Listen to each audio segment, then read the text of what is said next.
Hey there, welcome to the Focus Podcast with Taralee. This is the place where we talk about real life, real relationships, and how to grow through it all. If you're looking for simple mindset shifts, better communication, and deeper connections, you're in the right spot. Let's dive in. Hey, welcome back to the Focus Podcast with Taralee. I'm Taralee Eddington, marriage crisis coach and creator of the Focus Framework, and I help couples in crisis rebuild emotional safety, trust, communication, and connection when things feel heavy or if they feel distant or like they may be falling apart. And today we're talking about something that comes up all the time in marriage crisis. What do you do when your spouse says, "I need space"? Because those words can feel terrifying. They can feel like rejection. They can feel like the beginning of the end. They can send your brain into full panic mode. And when your brain is in panic mode, it's so easy to start doing the very things that push your spouse farther away. So today, I want to slow this down. I want to talk about what your spouse may actually be asking for when they ask for space, and why your response matters so much, and also how to handle it in a way that creates more emotional safety instead of more pressure. And I want to speak to both spouses today. If you are the one asking for space, I want to help you communicate that in a way that does not create more fear and confusion on that other side. And if you're the one hearing those words, I want to help you know what to do next without chasing, without collapsing, without punishing or panicking. Because space does not have to mean the marriage is over. But space without safety, structure, and eventually repair can become just another form of disconnection. So let's talk about it. Before we get into this episode, I want to say this. If your marriage is in crisis right now and you know you need support, this is exactly the kind of work I do with couples inside my Marriage Breakthrough program. It's a 12-week coaching experience built around my Focus Framework where we work on rebuilding emotional safety, communication, trust, connection, conflict skills, and a shared path forward. And I currently only have a couple spots available. So if you've been thinking about getting support, now is a good time to book a consultation call and see if this is the right fit. You can find that at TaraleeEddington.com.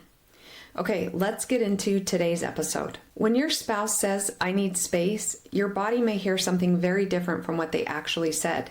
Your spouse says, "I need space," but your nervous system hears, "They're leaving, they don't love me anymore, they're done, I'm losing my marriage, I have to fix this right now. I have to get reassurance right now. I have to know what this means right now." And when your nervous system interprets space as danger, it makes complete sense that you want to close that gap immediately. You want to ask questions. You want to explain yourself. You want to apologize again. You want to say, "But I'm trying so hard." You want to say, "How much space? For how long? What does this mean? Are we still okay? Are you still committed? Are you leaving me?" And I want you to hear me say this very clearly. That reaction makes sense. It makes sense that you want answers. It makes sense that uncertainty feels unbearable. And it makes sense that you do not want to sit in that unknown. But just because the reaction makes sense does not mean the reaction will help. Because when your spouse is already overwhelmed, pressured, or emotionally shut down, your urgency can feel like more pressure. And that pressure may be the very thing they are trying to get relief from. This is one of the hardest parts of marriage crisis. One spouse is saying, "I need to talk because I feel unsafe in this distance."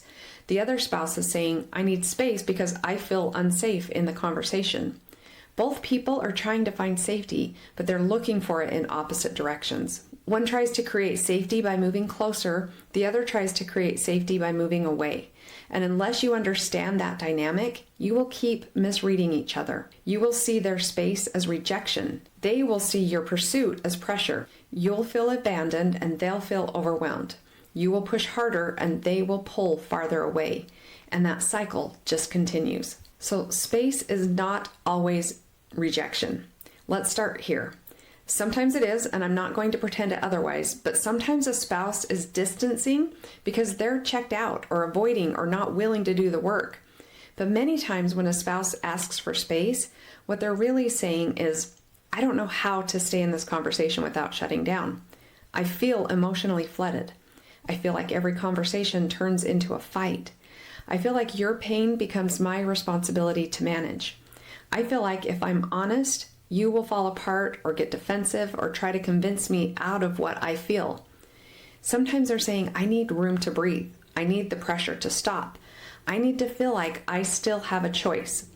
That is very different from, I don't care about this marriage. And this distinction matters enormously, because if you treat every request for space as rejection, you're going to respond in a way that confirms the very thing your spouse is trying to get relief from.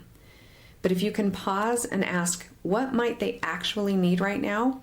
You can respond from a steadier, safer place. And steadiness, not perfection, is one of the most powerful things you can bring into a marriage crisis. The most common mistake that I see when one spouse asks for space is that the other spouse immediately tries to eliminate it. They say, we need to talk now. You can't just shut me out. You're giving up. I need answers. I can't keep living like this. I've changed. Why don't you see that? And I understand that. You're scared. You're hurting. You're trying to save the marriage. But when you try to force clarity from someone who feels overwhelmed, you do not usually create connection. You create more defensiveness. You create more withdrawal. You create more shutdown. Because here's the truth I want you to sit with. You cannot pressure your spouse into feeling emotionally safe. You can't chase someone into closeness. You can't convince someone into vulnerability. And you can't demand that someone open up before they feel safe enough to do it. Emotional safety is not created by force. It's created by repeated experiences of being able to show up honestly, without being punished, attacked, dismissed, or overwhelmed by the other person's reaction. That's why one apology usually does not rebuild trust. That's why one good conversation does not fix years of disconnection. That is why saying, I've changed, may not feel real to your spouse yet, because they may not need another promise. They may need a new emotional experience of you over time. So what is your spouse really asking for when they say that they need space? They may be asking for emotional safety. That means they need to know that honesty won't turn into a fight. That if they say, I'm overwhelmed, you won't immediately make them responsible for calming you down. That if they say something hard, you can listen without interrupting, without defending, correcting, or collapsing. Emotional safety sounds simple, but in crisis, it is deep, slow work. They may be asking for consistency.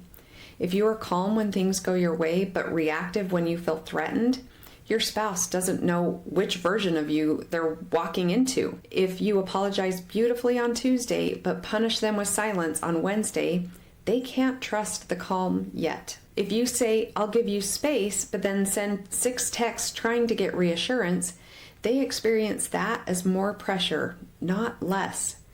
Consistency matters because trust is rebuilt through repeated emotional experiences, not big gestures. Repeated, reliable experiences. They may be asking for less pressure, not less love. And I want to be really specific about this distinction because it matters. Care says, I love you, I'm committed to becoming safer. Pressure says, I need you to reassure me that my effort is working. Care says, I want to understand what you're experiencing. Pressure says, I need you to tell me we're okay so I can calm down. Care creates space for honesty. Pressure makes honesty feel dangerous. Your spouse can feel the difference, even when your intentions are loving. They may be asking for real ownership, not that vague kind of ownership. Not, I know I wasn't perfect. Not, I already apologized. Not, I'm trying so hard and you won't even acknowledge it. Real ownership sounds like, I can see how my defensiveness made it hard for you to come to me. I can understand why my promises may not feel trustworthy yet. I can see how my fear has been turning into pressure on you. I don't want to keep making my anxiety your responsibility. I'm working on becoming someone who can hear you without immediately defending myself. That kind of ownership creates safety, not instantly, but over time. And finally, they may be asking for a new experience of you. Not just new words, a new emotional experience. Because in a marriage under pressure, your spouse may have heard the words before. They may have heard the apology. They may have heard the promise. They may have heard, I'll do better, many, many times. And maybe you meant every word of it. But if that old pattern keeps returning, Your spouse may not be able to trust the words yet. They need to experience you staying grounded when they are unsure. They need to experience you listening when they are being honest. They need to experience you respecting a limit without punishing them for having one. They need to experience you showing up differently in the moments where the old version of you used to take over. That is what begins to change the emotional climate of the marriage. Now let's talk about something really important because I see a lot of confusion in this area. Giving space does not mean doing nothing. I know a lot of people interpret space as I just sit here and wait for them to decide if they still want me, and that is not what I'm talking about. Healthy space is not passivity. Healthy space is not pretending you don't care. Healthy space is not letting weeks go by with no clarity, no repair, no plan, and no support. Healthy space is giving your spouse room to breathe while you take responsibility for becoming steadier, safer, and more intentional. Here's the difference. Avoidance says, let's not deal with anything. Healthy space says, let's slow down enough that we can deal with this differently. Avoidance creates more distance. Healthy space creates room for a safer return. Avoidance has no structure. Healthy space has honesty, respect, and eventually a path back into connection. And that path back toward connection, that is the goal. Not endless distance, a safer return. So what do you say when your spouse asks for space? Here are a few examples of responses that communicate both care and steadiness at the same time. You might say, I hear that you need space. I'm not going to pressure you. I care about this marriage and I'm going to use this time to work on how I show up. Or you can say, I understand that things have felt heavy between us and I don't want to keep adding pressure. I'm willing to slow things down. Or you can say, I'm scared, but I don't want my fear to control how I respond to you. I want to respect what you're asking for and keep working on becoming safer. Or, I'm not asking you to have all the answers today. I just want you to know that I care and I'm committed to doing my part differently. Notice what those responses do. They don't punish, they don't chase, and they don't demand reassurance. And they also don't say, fine, I'll just leave you alone then, which is usually a form of punishing withdrawal. They communicate care and steadiness at the same time. That is the combination you're practicing. Care without pressure, love without control, ownership without collapse, steadiness without detachment. Now let's talk about what not to do, because I want to be very specific here. Do not send the long emotional text trying to explain everything. I know that this feels helpful, and I know it feels like if you could just say the right words, they would understand. But if your spouse is asking for space, a long emotional text usually feels like more to manage, not more to connect to. So don't keep asking, are we okay? That question may feel innocent, but in a crisis, it places your emotional stability in their hands, and that is a form of pressure. Don't turn space into punishment. Don't say, fine, I won't talk to you at all, and then go cold. Do not withdraw to make them feel guilty, and do not use silence as control. And don't make space mean more than it actually means. The fact is, your spouse asked for space. The story might be, they're done, I'm abandoned, there's no hope. That story may be your fear talking, not the reality of your marriage. So when you respond to the story instead of the facts, you intensify the cycle. And if you're finding it really hard to separate the fear from the facts right now, that's not a personal failure. That is what crisis does to your nervous system.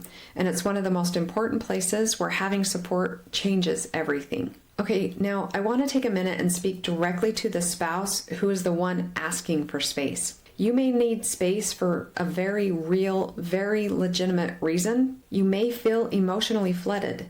You may feel like every conversation turns into a fight. You may feel like you can't be honest without your spouse reacting. You may feel like you've carried too much for too long, and needing space does not make you cruel. But I want to encourage you to communicate that space with as much clarity and compassion as you can, because vague space can create panic, and panic usually makes the very thing you need relief from even worse. And that doesn't mean that you're responsible for managing all of your spouse's feelings. But if the goal is healing, clarity helps both of you. Instead of just, I need space, you might try, I need tonight to calm down. I'm willing to talk tomorrow. Or, I need less pressure right now. I'm not saying I don't care. I'm saying that I feel overwhelmed. Or, I want to have this conversation, but I need us to do it when we are both calmer. Or, I need time to breathe and think. I'm not using this to punish you. I just need to come back to this from a steadier place. And that kind of clarity changes what space means. It allows space to become a pause rather than a threat. And it allows both people to regulate instead of escalate. And when both people can regulate, real conversation becomes possible. So now here's the piece that I really don't want you to miss. Space alone will not heal a marriage. Space may interrupt the cycle, and space may lower the emotional temperature, and space may stop the arguing for a little while. And space may also help both people breathe. But space alone does not rebuild trust. Space alone does not create new communication patterns. Space alone does not heal betrayal, and it does not teach you how to repair. Eventually, there has to be ownership. There has to be emotional safety. There has to be communication that does not collapse into pressure or shutdown. There has to be repair. There has to be a new pattern. This is why so many couples get stuck. They take space, but they don't know how to come back together differently. So they either avoid everything until the resentment builds, or they re-enter the same conversation with the same fear, the same defensiveness, and the same pain. And then they think, see, this is hopeless. But it may not be hopeless. It may just be unsupported. And it may be that the two of you need a container, a structured place to learn how to slow that pattern down and understand what's really happening underneath the surface, and then rebuild that safety step by step.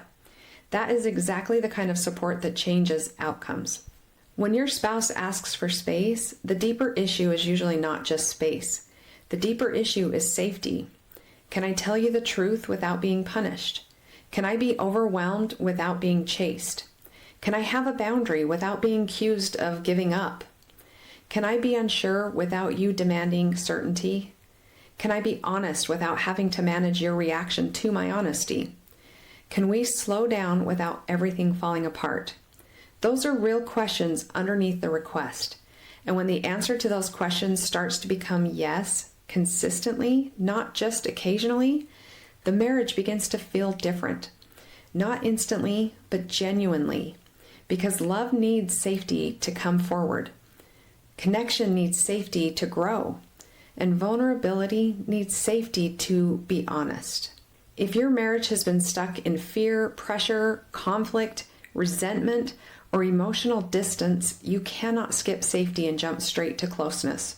I talked about this in an earlier episode, what I called the reconnection paradox. The harder you try to force reconnection before safety is built, the more connection backfires. So when your spouse asks for space, I want you to see it as information, not the final verdict. Information. Something in the relationship feels too pressured, too painful, too unsafe, or too overwhelming right now. And that gives you a place to begin. So here's what I want you to practice this week if this is happening in your marriage. Take out a piece of paper or open a note on your phone and answer these 5 questions. Number 1, what are the facts? Not the fear story, the facts. For example, my spouse asks for space. My spouse has been more quiet this week. We had a hard conversation last night. Those are facts. Number 2, what story am I telling myself? Maybe it's they're done with me, or they don't love me anymore, or I'm going to lose everything. Or maybe you're telling yourself, I have to fix this right now or it's over. Write the story down. Number 3, what action does that story make me want to take? Do you want to text? Do you want to push, withdraw, punish, explain, beg, monitor their behavior, demand reassurance? Just notice. You're not judging yourself here. You're just getting honest. Number 4, what would emotional safety require from me right now? Maybe it requires a pause before you respond. Maybe it requires a shorter, calmer message instead of a long one. Maybe it requires not sending anything at all. And maybe it requires saying, I care, but I'm willing to slow down. Maybe it requires getting your own support so you're not trying to process all of your fear through your spouse. And question number 5, what is one steady action I can take today? Not 10 actions, just one. Maybe you go for a walk instead of sending the text. Maybe you journal the fear story and get it out of your body. Maybe you write the message you want to send, but wait before hitting send. Maybe you book a consultation call. Maybe you practice one sentence that communicates care without pressure. Small, steady actions create new patterns over time. And new patterns are what create a new experience of the marriage. So if this episode is hitting close to home, I want you to know that you're not alone. So many couples reach exactly this place. One spouse is asking for space, the other spouse is terrified of losing the marriage. And both people are hurting. Both people are trying to protect themselves. And both people need a new way forward. That is exactly why I created my Marriage Breakthrough program. Inside the program, we work together for 12 weeks using my focus framework. This is where we rebuild the foundations that your marriage needs. Emotional safety, communication, connection, conflict repair, and a clear shared vision of what comes next. This is not about blaming one spouse, and it's not about forcing vulnerability before the relationship feels safe. It's not about giving you more random marriage tips to try when you're already feeling overwhelmed. It's about creating a structured, supported path out of this cycle that you are stuck in. I only have a couple of spots available right now. So if any part of today's episode made you think, we probably need help, or I don't know how much longer I can keep doing this on our own, I want to invite you to book a consultation call with me. On this call, we're going to talk about what's happening in your marriage. What have you already tried? And where that breakdown keeps happening, and whether this program is the right next step for you. You can go to TaraleeEddington.com to book that call. And I also want to mention that I'm also thinking carefully about what kind of ongoing group support might look like for couples who want access to these tools and a community but aren't quite ready for private coaching.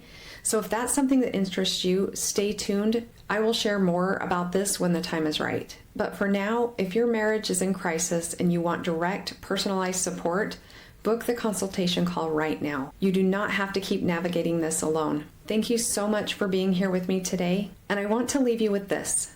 When your spouse asks for space, your first job is not to eliminate that space. Your first job is to become steady enough that coming back feels safe.